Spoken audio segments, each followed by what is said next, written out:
सरकारकडून नवा वेतन आयोग जाहीर झाला की सरकारी कर्मचारी आणि निवृत्त कर्मचाऱ्यांचे लक्ष आता पगार आणि निवृत्ती वेतन किती वाढणार याकडे लागले आहे.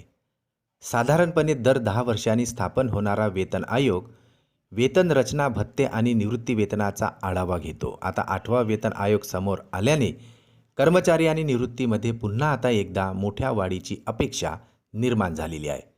मात्र प्रत्यक्ष फायदा किती होईल हे सरकार ठरवणाऱ्या फिटमेंट फॅक्टरवर अवलंबून असणार आहे.